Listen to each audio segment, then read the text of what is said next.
السلام علیکم ورحمۃ اللہ وبرکاتہ۔ میرا نام ہے رحمت برکی۔ افغانستان کے کول کے بارے میں لوگ کافی زیادہ تجسس کے شکار ہیں، یا یوں کہیں کہ ہر کسی کو یہ شوق پڑا ہے کہ افغان کول کا کاروبار کروں، مگر کیسے؟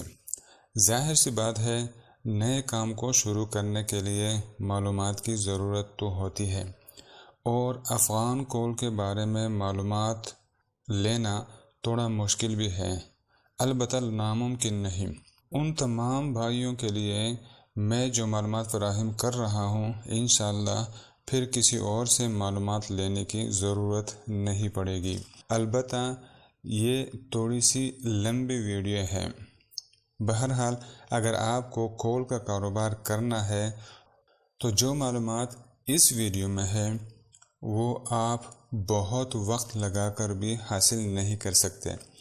انشاءاللہ آپ کا وقت ضائع نہیں ہوگا۔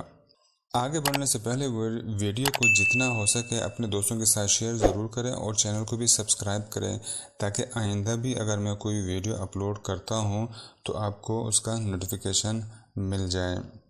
آج کی ویڈیو میں ہم بات کریں گے کچھ بہت ہی اہم پہلوؤں پر، جن کے بارے میں نئے لوگ یعنی وہ لوگ جو کول کا کاروبار شروع کرنا چاہتے ہیں بہت زیادہ پوچھتے ہیں۔ جس نے کبھی کول کا کاروبار نہیں کیا ہو ان کے ذہن میں بہت سے سوالات ہوتے ہیں، لیکن وہ ایسے سوالات ہوتے ہیں جن کا کول کے ساتھ کوئی تعلق نہیں ہوتا۔ اس ویڈیو میں ہم انشاءاللہ ان تمام سوالوں کے جوابات دیں گے جو ایک نئے کاروباری شخص کے ذہن میں آتے ہیں، اور ساتھ میں وہ ڈیٹیل بھی دیں گے جن کے بارے میں نہ تو وہ سوچتے ہیں اور نہ ہی یہ معلومات آپ کو کوئی دیں گے۔ ایسے کاروباری حضرات جو کول کے کاروبار کو شروع کرنا چاہتے ہیں، ان کے ذہنوں میں جو سب سے زیادہ سوالات آتے ہیں وہ یہ ہے۔ نمبر 1، بھائی میں کول کا کاروبار شروع کرنا چاہتا ہوں، کیسے کروں؟ نمبر 2، مجھے کتنی انویسٹمنٹ کرنی ہوگی؟ نمبر 3، مجھے کول فلاں شہر میں پہنچ چاہیے۔ نمبر 4، افغانستان سے کول کتنے وقت میں پہنچتا ہے؟ نمبر 5، کول کیا ریٹ ہے؟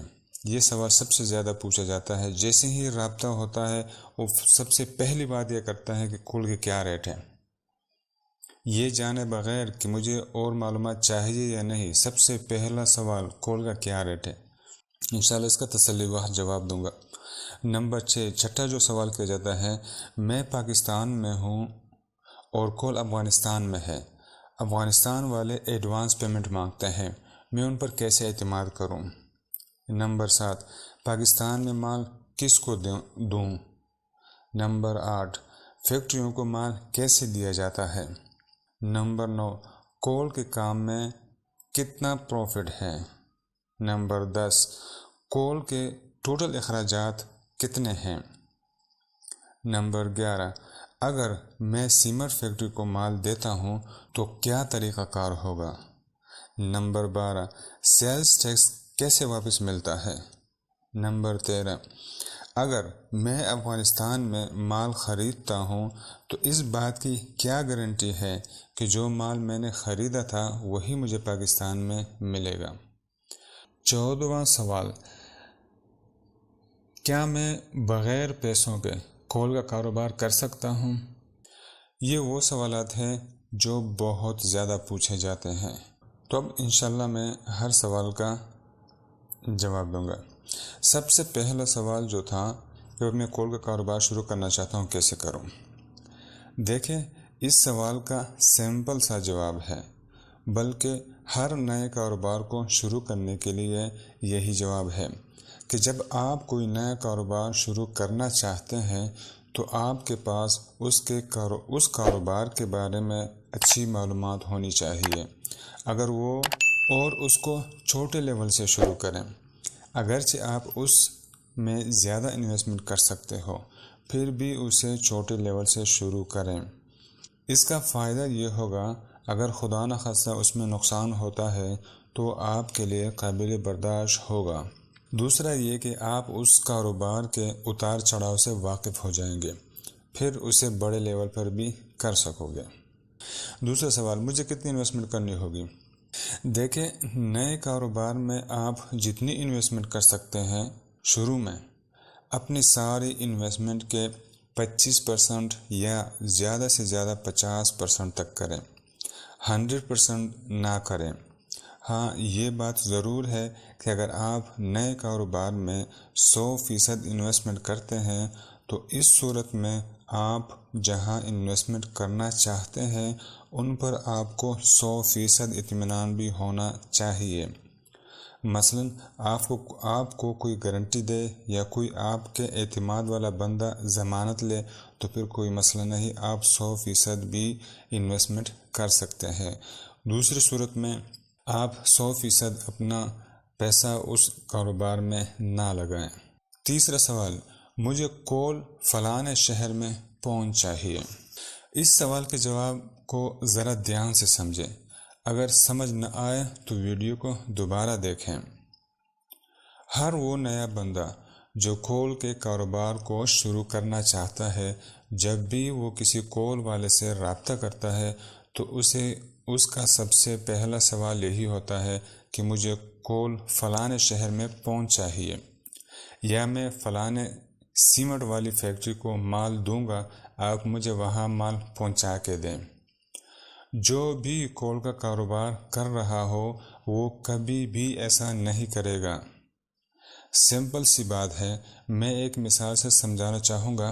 مثال کے طور پر ایک شخص ہے، وہ لاہور میں ہے، وہ کہتا ہے مجھے لاہور میں فلاں فیکٹری میں مال پہنچا کے دیں، کیا ریٹ لیں گے؟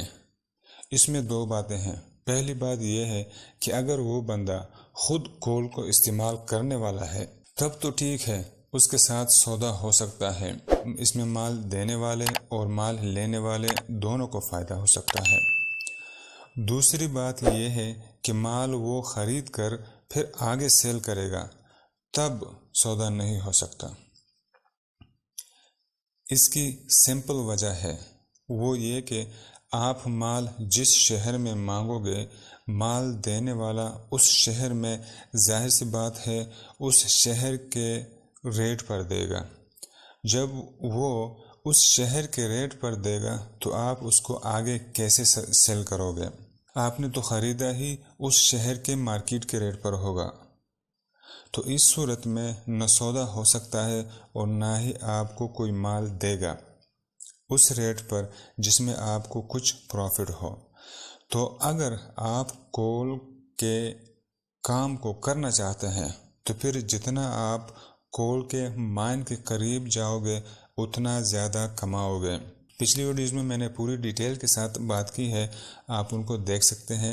یہاں مختصراً بتاتا ہوں، مائن کے قریب جانے کا مطلب یہ ہے، مثلاً آپ لاہور میں جو مال خریدتے ہیں وہ مال 50,000 کا ہے، لیکن جب آپ افغانستان کے بارڈر سے خریدو گے تو وہی مال 48,000 کا ملے گا، اور جب افغانستان میں کول کی منڈی سے خریدو گے تو وہی مال 46,000 کا ملے گا، اور جب ڈائریکٹ مائن سے خریدو گے تو وہی مال 44,000 کا ملے گا۔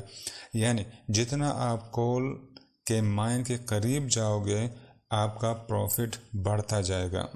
افغانستان کے کول کا یہی پروسیس ہے۔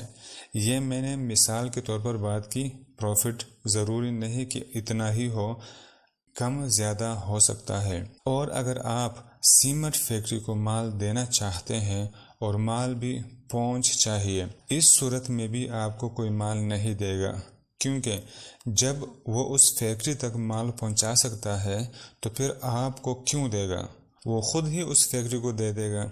اور اگر آپ کو مال دے بھی دیں تو وہ اس فیکٹری کے ریٹ پر دے گا، تو آپ کیسے کماؤ گے؟ چوتھا سوال جو تھا وہ افغانستان سے کول کتنے وقت میں پہنچتا ہے؟ افغانستان سے کول اگر آپ مزار شریف سے خریدتے ہیں تو غلام خان بارڈر تک اس کو 12 دن لگ جاتے ہیں، پھر بارڈر پر کلیئرنس کرانے میں بھی 2-3 دن لگ جاتے ہیں۔ یہ ٹائم زیادہ ڈیپینڈ کرتا ہے افغانستان کے گمرک اور پاکستان کے کسٹم پر، ان دو جگہوں میں کافی زیادہ وقت لگ جاتا ہے۔ اس وجہ سے اگر 15 دن ذہن میں رکھا جائے تو اچھا ہے، جلدی جتنا بھی ہو سکے وہ فائدہ ہے۔ اور اگر چمن کے راستے سے مال آتا ہے تو وہ صرف کراچی اور سندھ کے لیے فائدہ مند ہے۔ اس بارڈر پر وقت زیادہ نہیں لگتا، تقریباً مزار شریف سے سندھ تک 6 سے 8 دنوں میں مال پہنچ جاتا ہے۔ تورخم بارڈر سے بھی زیادہ وقت لگتا ہے، لیکن ابھی وہ بارڈر کول کی گاڑیوں کے لیے بند کیا گیا ہے افغانستان گورنمنٹ کی طرف سے۔ 5واں سوال، کول کیا ریٹ ہے؟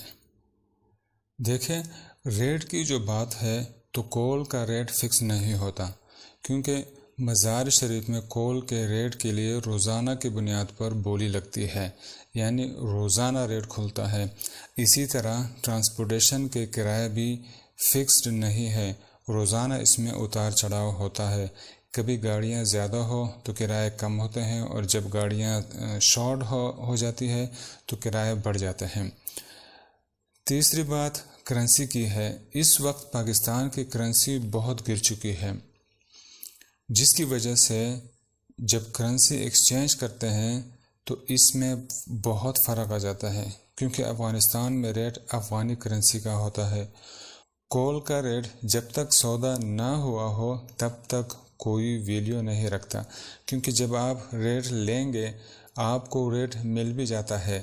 ہو سکتا ہے 2 گھنٹے کے بعد کرنسی مزید گر جائے تو ریٹ مختلف ہو جائے گا۔ اس چیز کو افغانستان والے بہت مائنڈ کرتے ہیں، کیونکہ کول کے کام میں انویسٹمنٹ زیادہ ہوتی ہے۔ اگر تھوڑی سی بھی کرنسی اپ ڈاؤن ہوتی ہے تو اس میں بہت زیادہ فرق آ جاتا ہے۔ اور پھر کسٹم ڈیوٹی کا بھی مسئلہ ہوتا ہے، کیونکہ کسٹم ڈیوٹی ڈالر میں کی جاتی ہے، اگرچہ کیش پاکستانی کرنسی میں دی جاتی ہے، لیکن جو کسٹم ڈیوٹی کا ریٹ ہے وہ ڈالر میں ہے، اس سے بھی ریٹ پر فرق پڑتا ہے۔ لہٰذا آپ کو جو بھی ریٹ ملتا ہے وہ فوری طور کے لیے ہوتا ہے اور ایک ایسٹیمیٹڈ ریٹ ہوتا ہے، نہ کہ فکس۔ چھٹا سوال، میں پاکستان میں ہوں اور کول افغانستان میں ہے، افغانستان والے ایڈوانس پیمنٹ مانگتے ہیں، میں ان پر کیسے اعتماد کروں؟ اس میں کوئی شک نہیں کہ جب کسی کے ساتھ کوئی جان پہچان نہ ہو تو اس کو بڑی رقم کیسے دی جا سکتی ہے۔ افغانستان کا کول جب آپ پہنچ لو گے تو آپ کو فائدہ نہیں، اور اگر افغانستان سے خریدیں گے تو آپ کو ایڈوانس دینا پڑتا ہے۔ جان پہچان نہ ہونے کی وجہ سے نہ تو آپ ان پر اعتماد کر سکتے ہیں اور نہ ہی افغانستان والے آپ پر اعتماد کریں گے۔ اس کے علاوہ جو سب سے مین بات ہے وہ ہے ریٹ کی، کیونکہ افغانستان سے خریداری کرنے پر ہی آپ کو پروفٹ زیادہ ملتا ہے اگر آپ کول کے کاروبار کو کرنا چاہتے ہیں، اور اگر آپ اپنے کام کے لیے خریدتے ہیں تو پھر کہیں سے بھی خرید سکتے ہیں۔ تو رقم کا معاملہ کچھ اس طرح ہوتا ہے، مثلاً آپ مال خریدنا چاہتے ہیں، پارٹی سے بات بھی ہو جاتی ہے، ریٹ بھی طے ہو جاتا ہے۔ جب پیمنٹ آپ دو گے تو اس کے لیے جس پارٹی سے آپ مال خرید رہے ہیں اگر تو وہ اچھا کاروباری شخص ہے تو وہ آپ کو پاکستان میں اپنا ضامن دے گا، جو اس بات کی گارنٹی دے گا کہ اگر آپ کا مال نہیں آتا یا آپ کو مطلوبہ کوالٹی والا مال نہیں ملتا یا آپ کا مال مطلوبہ وقت میں نہیں ملتا تو اس کی ذمہ داری میری ہے، میں آپ کو آپ کی پیمنٹ دوں گا۔ اس کے لیے باقاعدہ ایگریمنٹ لکھا جاتا ہے، اس میں ڈیٹیل کے ساتھ سارے شرائط لکھے جاتے ہیں۔ جب آپ کو تسلی ہو جاتی ہے، آپ 100% مطمئن ہو جاتے ہیں، تب آپ پیمنٹ دیں گے، وہ بھی 100% نہیں بلکہ 80%۔ 20% پیمنٹ جب آپ کے پاس مال پہنچ جاتا ہے، اس کا لیب رپورٹ آ جاتا ہے، پھر اس حساب سے مزید 20% پیمنٹ ریلیز کرو گے۔ 20% پیمنٹ اس لیے رکھی جاتی ہے جب سودا اس طرح ہوا ہو کہ مثلاً 6500 GCV کا مال میں نے 60,000 کا خرید لیا۔ اب اگر مال 6700 GCV کا ہوا تو 200 GCV کی قیمت بڑھ جائے گی، اور اگر مال 6300 GCV کا نکلا تو 200 GCV کی رقم کم ہو جائے گی، اور اگر سودے میں ایسی کوئی شرط نہ ہو تو پھر آپ کو 100% پیمنٹ ایڈوانس کرنی ہوگی۔ ویسے یہ سارے معاملات پہلی مرتبہ کے لیے ہوتے ہیں، جب جان پہچان بن جاتی ہے پھر آپ ان کو پہچان لیتے ہیں، وہ آپ کو پہچان لیتے ہیں، تو پھر ان چیزوں کی ضرورت نہیں ہوتی۔ 7واں سوال، پاکستان میں مال کس کو دوں؟ پاکستان میں کول کے سب سے بڑے خریدار سیمنٹ فیکٹریوں والے ہیں، ان کے بعد پاور پلانٹ والے، ٹیکسٹائل والے، سٹیل ملز والے اور فرنس والے ہیں۔ یہ سب سے بڑے خریدار ہیں۔ ان کے علاوہ وہ چھوٹے خریدار بھی ہیں جن کا چھوٹا کام ہوتا ہے، جیسے ان کے چھوٹے چھوٹے کارخانے ہوتے ہیں، تو وہ بھی اس کا کول کے خریدار ہیں، اگرچہ وہ کوانٹٹی کے لحاظ سے تھوڑا مال لیتے ہیں، کم مال لیتے ہیں، لیکن ان کی تعداد بہت زیادہ ہے۔ 8واں سوال، فیکٹریوں کو مال کیسے دیا جاتا ہے؟ بڑی فیکٹریوں کو جب آپ مال دیں گے تو پہلے ان سے آپ کو پی او لینا پڑتا ہے، یعنی پرچیز آرڈر لینا پڑتا ہے۔ سیمنٹ فیکٹریوں والے اکثر 500 ٹن سے کم پی او نہیں دیتے۔ اگر آپ کی کوئی جان پہچان ہے تو 200 ٹن یا 300 ٹن کی پی او بھی لے سکتے ہیں۔ پی او ریٹ طے ہونے کے بعد ہی ملتا ہے۔ اول تو بڑی فیکٹریاں اپنا ریٹ دیتے ہیں کہ مجھے اس ریٹ پر مال چاہیے، اگر آپ کو وعدہ کریں تو پی او لے لیں اور اگر نہیں تو چھوڑ دیں۔ بڑی فیکٹریوں کا تھوڑا سا یہ مسئلہ ہوتا ہے کہ اگر کسی وجہ سے وہاں آپ کی رقم پھنس جاتی ہے تو پھر اس رقم کے ملنے میں وقت لگ جاتا ہے۔ پیسے کہیں نہیں جاتے، اس بات سے 100% مطمئن رہے، لیکن نکلنے میں وقت لگ جاتا ہے۔ پیسے پھنستے اس وقت ہے کہ آپ کا مال خراب نکلتا ہے یا کمپنی میں کوئی کرائسس آ جاتے ہیں تو پھر رقم نکلنے میں وقت لگ جاتا ہے۔ اس کے برعکس جو کارخانے ہوتے ہیں ان کی پیمنٹ کیش ہوتی ہے، لیکن ان کی کوانٹٹی کم ہوتی ہے۔ 9واں سوال، کول کے کام میں کتنا پروفٹ ہے؟ دیکھیے، تو پچھلی ویڈیوز میں بھی میں نے کافی اس کے اوپر ڈسکس کی ہوئی ہے، لیکن یہاں بھی مختصراً بتاتا ہوں۔ اگر افغانستان سے آپ اچھے ریٹ پر مال خرید لیتے ہیں، وہ بھی مین منڈی سے یا کول کے مائن سے، تو تقریباً ایک ٹن پر آپ کو 3000 سے 6 یا 7000 تک پروفٹ مل سکتا ہے، لیکن اس کے لیے افغانستان میں انویسٹمنٹ کرنی ہوگی، اور اگر بارڈر سے خریدیں گے تو پھر 1500 سے 2000 تک ایک ٹن پر پروفٹ مل سکتا ہے۔ افغانستان سے مال خرید کر لانے میں وقت تھوڑا زیادہ لگ جاتا ہے، لیکن کوالٹی اور ریٹ اچھے مل جاتے ہیں، یہ بنسبت بارڈر کے۔ اگرچہ بارڈر سے مال مطلوبہ پارٹی تک جلد پہنچ جاتا ہے، لیکن اس میں پروفٹ کم ہوتا ہے۔ 10واں سوال، کول کے ٹوٹل اخراجات کتنے ہیں؟ افغانستان میں مال چاہے آپ مزار شریف سے خریدیں یا مائن سے خریدیں، جتنے کا مال ہوتا ہے اس سے زیادہ اس کے اخراجات ہیں۔ آپ ایک مثال سے سمجھیں، مال کا ریٹ فی ٹن مثلاً 27,000 ہے، تو وہاں سے بارڈر تک اس کا کرایہ فی ٹن اگر مزار شریف سے خریدا ہے تو اس وقت تقریباً 19,000 فی ٹن کرایہ ہے۔ جیسا کہ میں نے پہلے بھی بتایا، کم زیادہ ہوتا رہتا ہے۔ اس کے علاوہ افغانستان کا گمرک ہے جو پاکستانی کرنسی کے حساب سے 17,000 پر ٹن ہے۔ اس کے علاوہ پاکستانی بارڈر پر کسٹم ڈیوٹی، گاڑی کی تبدیلی، مال کا گر جانا، کسٹم کلیئرنس ایجنٹ کا خرچہ وغیرہ سارے ملا کر 1500 تک ہو جاتا ہے پر ٹن۔ اس میں جو کسٹم کی ڈیوٹی دی جاتی ہے اس میں سے 17% سیلز ٹیکس جس کمپنی کے نام پر مال امپورٹ ہوتا ہے، گورنمنٹ کی طرف سے اس کمپنی کو واپس ملتا ہے۔ یعنی جو کسٹم آپ نے پے کیا اس میں سے 2500 یا 2600 واپس کمپنی کو مل جاتے ہیں، جس کمپنی کے نام پر مال امپورٹ ہوتا ہے۔ 11واں سوال، اگر میں سیمنٹ فیکٹری کو مال دیتا ہوں تو کیا طریقہ کار ہوگا؟ اس سوال کا جواب تو ویسے میں نے پہلے بتا دیا ہے کہ آپ کو پہلے پی او لینا پڑے گا، اس کے بعد آپ ان کو مال دے سکتے ہیں۔ 12واں سوال، سیلز ٹیکس کیسے واپس ملتا ہے؟ سیلز ٹیکس جب آپ کمپنی کو مال دے دیتے ہیں اس کے بعد اس کا پروسیس ہوتا ہے، جس کے لیے آپ کے پاس ایسے بندے کا ہونا ضروری ہے جو اس کام کو جانتا ہو۔ یہ تھوڑا سا لمبا پروسیس ہے۔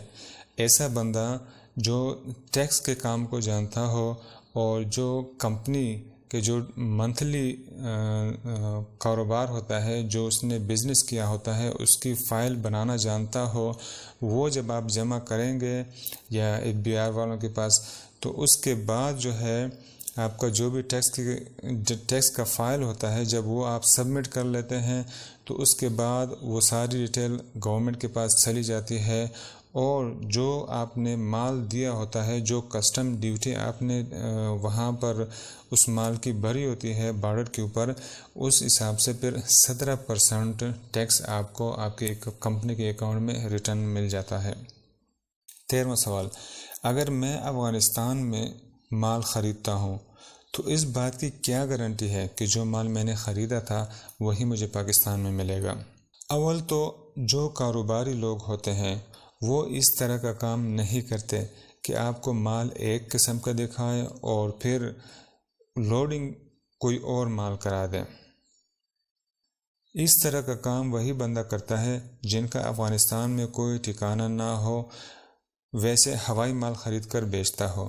جن کا مستقل ٹھکانہ ہوتا ہے وہ انتہائی ذمہ داری کے ساتھ مال دیتے ہیں، بلکہ ان کی کوشش ہوتی ہے کہ جس مال کی قیمت لی ہے اس سے اچھا مال دے دوں، اور اس کے لیے آپ کو ان پر اعتماد بھی کرنا پڑے گا، اور اگر پھر اعتماد نہیں کرتے تو پھر اپنے مال کے ساتھ آپ کسی آدمی کو رکھیں گے، جہاں سے مال لوڈ ہوگا وہیں سے لے کر جہاں تک لے جانا ہو وہاں تک بندہ ساتھ رہے گا۔ اس کے علاوہ دوسرا کوئی حل نہیں ہے۔ 14واں سوال، کیا میں بغیر پیسوں کے کول کا کاروبار کر سکتا ہوں؟ دیکھیں، اس کا جواب تو تھوڑا سا مشکل ہے، لیکن میں اتنا بتا دوں، اگر آپ انویسٹمنٹ کے بغیر کاروبار کرتے ہیں تو یا تو آپ کو ایجنٹ بن کے کام کرنا پڑے گا اور یا آپ کمیشن پہ کام کریں گے۔